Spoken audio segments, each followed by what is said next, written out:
गाड़ी के हॉर्न के बजावता के हो? हाँ चला चल के देखा तनी के होखी। चल चल चल के देखे तानी।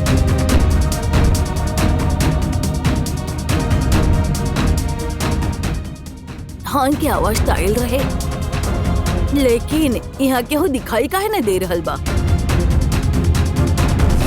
एजा तक केहू भी नहीं खे, शायद वायर लूज हो गइल कुछ होगी। कहीं ठीक होकत रहे। ये गाड़ी के हॉर्न की वजह से अब डर लग रहल बा। हॉर्न ऐसे कैसे बच सकेला?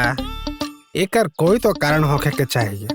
हम एगो काम करतानी, एकरा के एक बार हम चेक करतानी।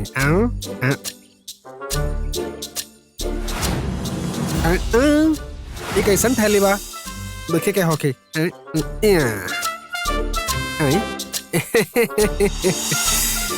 हॉर्न अपने आप ना बजत रहे, बल्कि भगवान बजावत रहे। अरे ईश्वर, कार में सेव रखल रहे, कहीं के प्रसाद हो कि इहे सिग्नल देवे खातिर बजे रहे। भगवान के भी हमार कितना चिंता रहेला।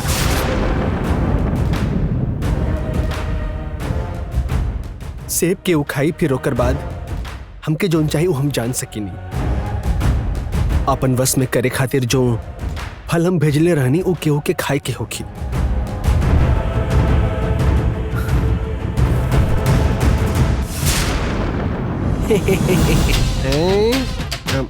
ये भगवान के प्रसाद है, केहू खाए खातिर मांग सकेला।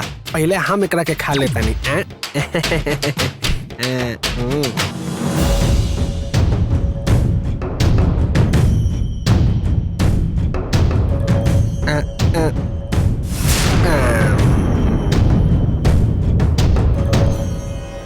इतना टेस्टी एप्पल हम पहला बार खाता नहीं। केहू तो फल खाता।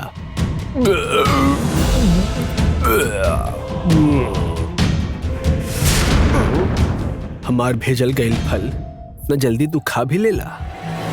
का नाम है? ईश्वर है। देवी के पति बड़ा ना? हम वो पापिन के पति बानी। अभी तू कहाँ बड़ा? डाइनिंग टेबल पर बानी। वही जैसे उठ के तू अब अपन कमरा में जा। जाता नहीं।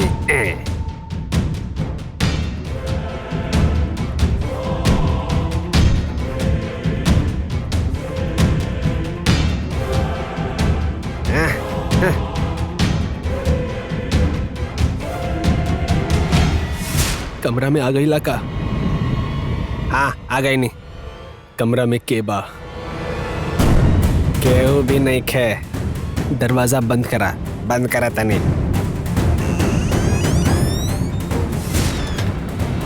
बंद कर देनी। अब हमार सवाल के बिना कुछ छुपाई जवाब दा। पूछी। महल में आयल गईल नया लोग के बा? 2 गो फैमिली आयल बा, ओमे से एगो फैमिली झूठा रहे, यही से चल गईले। अभी शिवानी और मालती एजे रहतानी। शिवानी और मालती के बा? शिवानी राजशेखर के दूसर पत्नी बिया। मालती ओकर सगी बेटी बिया। राजशेखर की ई बेटी अचानक से कहाँ से आ गई? कौने सबूत के आधार पे वो राजशेखर के बेटी बिया? उनका डीएनए टेस्ट कइल गइल रहे, पॉजिटिव रिपोर्ट आइल बा। मालती राजशेखर भैया की बेटी बिया, एमे केहू के कौनो शक नहीं खे। राजशेखर की दूसर बीवी के बेटी बिया, ई वजह से वो अरुण के बहन बिया, ई बताए खातिर ओकरा तकलीफ होत होखी ना? फिर भी अरुण ई बात की कैसे स्वीकार कर ले? अरुण के माई के प्यार और बहन के प्यार कब्बो न मिलने रहले, यही से वो नयका परिवार के स्वीकार कर ले। ई दोनों के स्वीकार अरुण कैले बड़े, लेकिन महल में रहे वाला बाकी कर ले का? सब स्वीकार कर ले। मालती और मूर्ति के बिया खातिर सब लोग तैयार बा।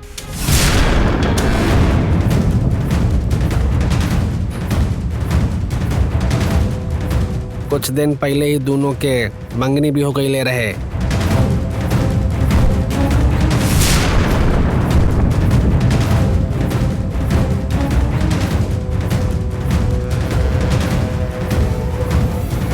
और बहुत जल्द मालती और मूर्ति के शादी होखे वाला बा।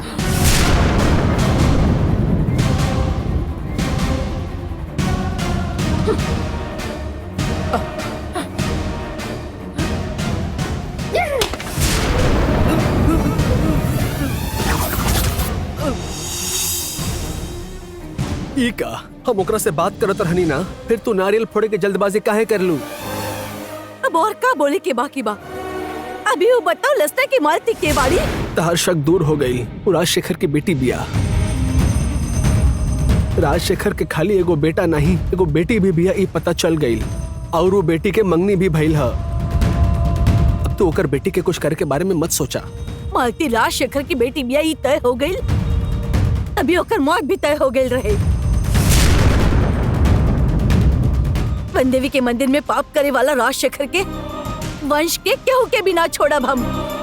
फिर चाहे बाप के जन्म देहल बेटी होखी या जन्म देहल बेटा होखे, हम केहू के भी ना छोड़ब। नंदिनी, राजशेखर के गलती की सजा ओकर बच्चा लोग के देवल सही नहीं खे। तू शक्ति नाग बन के जन्म ले बाड़ू। धर्म के खिलाफ मत जा, खुद पर काबू रखा।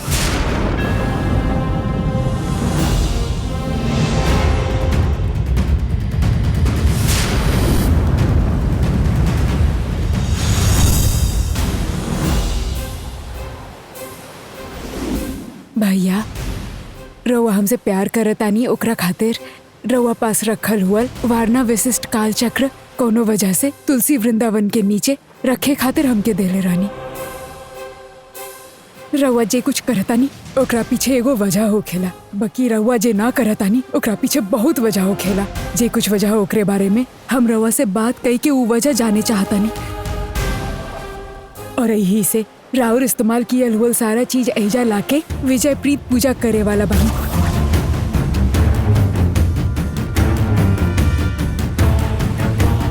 माँ सिल्वी आज जे हम पूजा करे वाला बानी उ खाली यही से कहे कि हम अपन भैया से बात करे चाहतानी, उनके हमरा सामने ले आई।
जब हम भैया के पिंडदान करत रहनी उ वक्त भी तू रुकावट पैदा कैला। अब हम अपन भैया के आत्मा के हिजा बुला रहल बानी, फिर तू मुसीबत डाले आ गईला। आखिर चाहत का बड़ा? हमार भैया से तहर का संबंध है, जाने खातिर हम भैया के बुलावे चाहतानी। उनकर आए से पहले ही तू हिजा आ गईला। बतावा हमार भैया के और तहर का संबंध है? हम अपन भैया खातिर कुछ भी कर सके नी, बाकी तू आके मुसीबत खड़ा कर देत बाड़ा। तहार उनकरा साथ दुश्मनी कहा। तू बचे की कोशिश कर रहा बाड़ा, बाकी तू बच ना सकेला।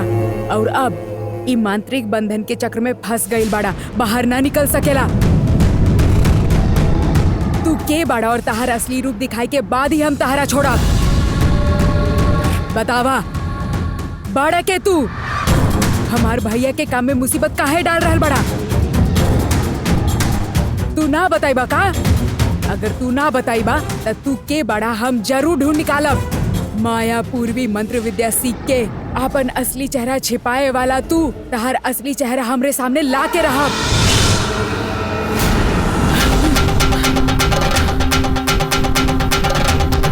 बाहर आवा, बाहर आके अपन काम शुरू करा।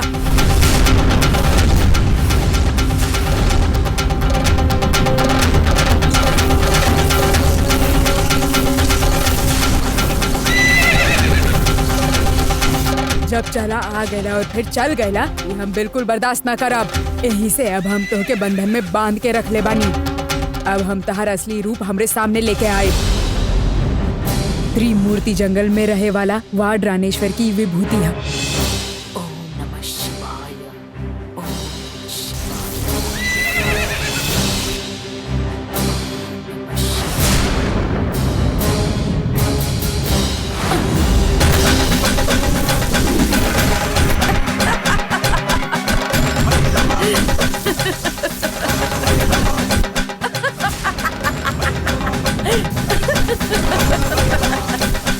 ई विभूति के लगाए के बाद तहार रूप हमरे सामने आवे लग गया। अब तहार पैर दिखे लग गया। वैसे कुछ देर बाद तहार असली रूप भी दिखे लग जाई।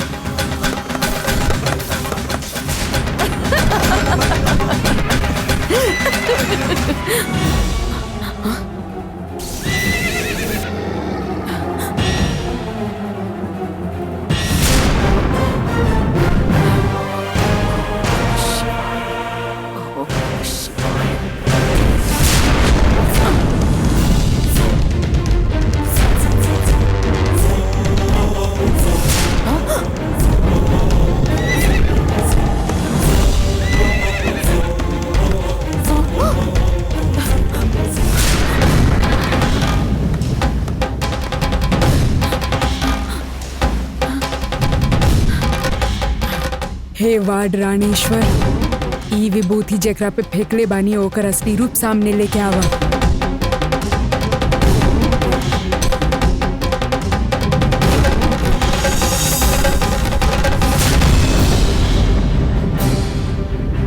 ई त एगो मर्द के पैरा। माया पूर्वी मंत्र विद्या सीख आपन पहचान छिपावे वाला तू एगो पुरुष बाड़ा, ई पता चल गया। जल्द ही तू के बाड़ा ई भी ढूंढ निकाला।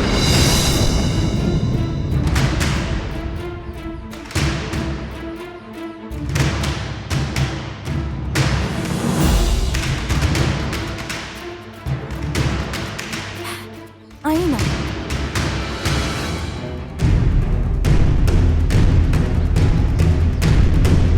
कैसन बड़ू गंगा? हम अच्छा बानी। नंदिनी ई तरफ आयल रहली का? ओकरे वजह से कोनो परेशानी तो ना है ना? अब कोनो परेशानी नहीं खे। वैसे भी यदि वो परेशान करी तो हम देख ले। मतलब अब तो के हमार मदद की जरूरत नहीं है। ना, हमके ऐसा ना कहे के रहल। रहुआ के काहे परेशान करब? यही से हम ऐसन कहानी। तू सब कुछ संभाल लेबू, काहे कि तहरे पास काल चक्र जे है। काल चक्र के होखत हुए केहू के डरे के जरूरत नहीं है। चाहे कितना भी मुसीबत में आ जाए फिर भी काल चक्र सब संभाल लेवेला। हमरा पास जे काल चक्र रहल चोरी हो गइल बा। एकरा के पता नहीं के काल चक्र चोरी हो गइल बा। हम एकरा के ना दिखाई और हमरे पास ही बा, ई भी ना दिखाई। काल चक्र के मदद चाहत रहे हमके। एगो मुसीबत में फंस चुकल बनी हम। मायावी शक्ति के पास बुला के हमारे भैया के मायावी शक्ति से का संबंध है, बस ई जाने चाहता नहीं। अगर तू हमके काल चक्र देबू तो ओकर मदद से मायावी शक्ति के बुला के ओकरा से बात कई के सुरक्षित तरीका से उ काल चक्र तो के वापस लाके दे दे। काल चक्र लाके दे दा ना। रहुआ ऐसन बात कर रहल बनी जैसन काल चक्र हमरा पासे बा, लेकिन हमरा पासे काल चक्र नहीं। काल चक्र लाके दे दा ना।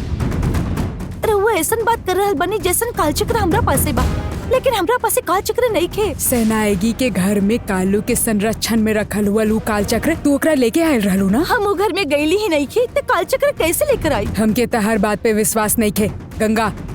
काल चक्र तू ही लेके आयल रहलू। हम ना कह रहल बानी, फिर भी रहुआ ऐसन काहे कहतानी कि हम ले ले बानी? मतलब सच में तू ना लाइल बड़ू? काल चक्र वनदेवी के संपत्ति बाई जाने के बाद हम वो कैसे ला सकेंगे?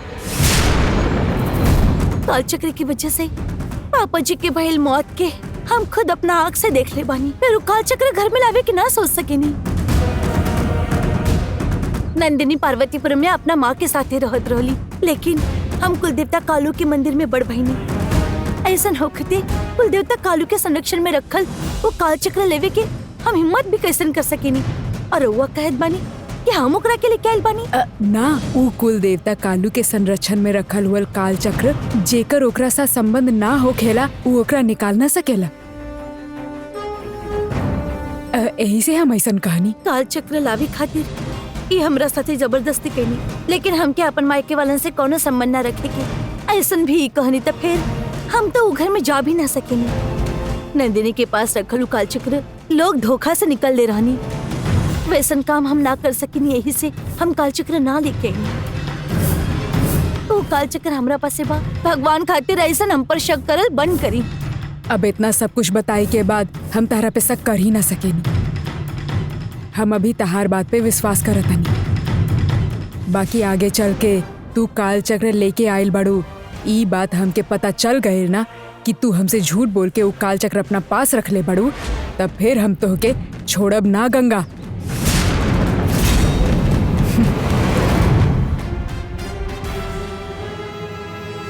हम काल चक्र लेके आयल रहनी, ई बात के हम अरुण के बताऊनी, लेकिन वो चोरी हो गई, ई बात ना बताऊनी। और अभी हमसे काल चक्र मांगे खातिर आयल रहली।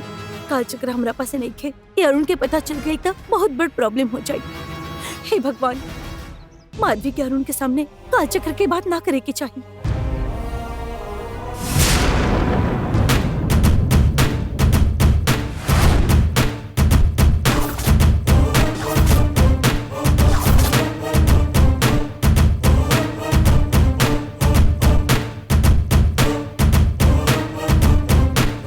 दीदी, रहुआ जैसे कहले रहनी वैसे नंदिनी के लागल पैर में जहरीला कीला से निकलल जहरीला पानी लेके आयल बानी दीदी। ई ली, ओकरा के ई पटिया पे रख दी।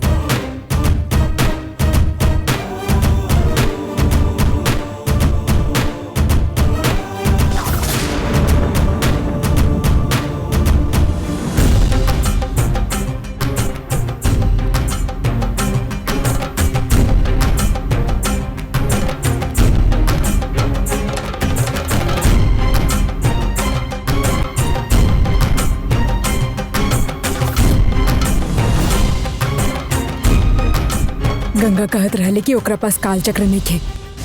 मायावी शक्ति और भैया के बीच में का संबंध है जाने खातिर हमके काल चक्र के जरूरत था। यही से एहिजा रखल हुआ काल चक्र निकाले के सिवा दूसर कौनो रास्ता नहीं खे।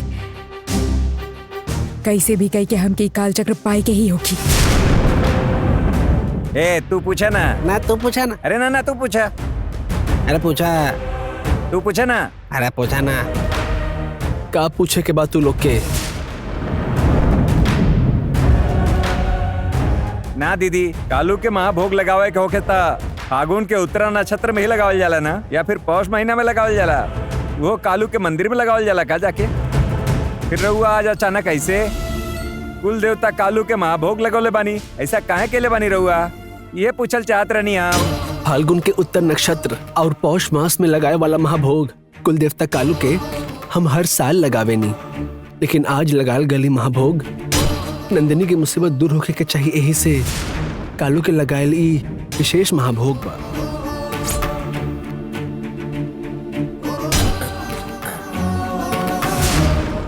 कालू के लगायल ई विशेष महाभोग बा।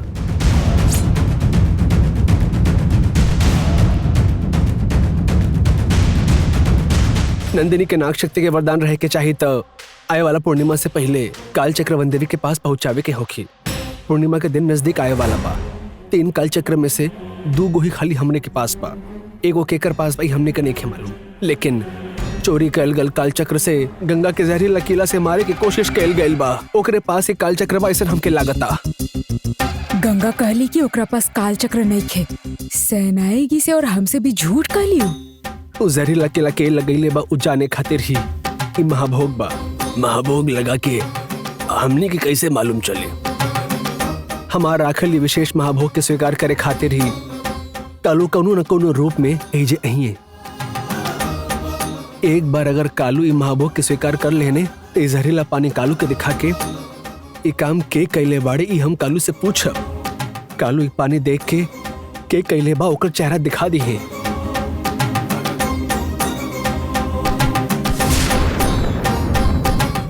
के भाई जाने के बाद ओकर पास जोन काल चक्रवा वापस लाके तीनों काल चक्र वन देवी के पास पहुंचावे के बाद नंदिनी के शक्ति नाग के वरदान सही सलामत रहे। वन देवी की शक्ति भी वापस आ जाई। वन देवी की शक्ति वापस आ जाई ता वन देवी के आशीर्वाद से नंदिनी मायावी शक्ति और माधवी के खत्म कर देई। हमके खत्म करे खातिर ई सब कुछ चल रहा है का? कालू के महाभोग स्वीकार के बाद ही तीसरा काल चक्र केकरा पास है एकर सबके पता चल जाई। कालू के महाभोग स्वीकार के बाद ही रउआ लोग के कुछ पता ही ना चली। एकरा हम तहस नहस कर दे त तू लोग के काल चक्र मिली ही ना।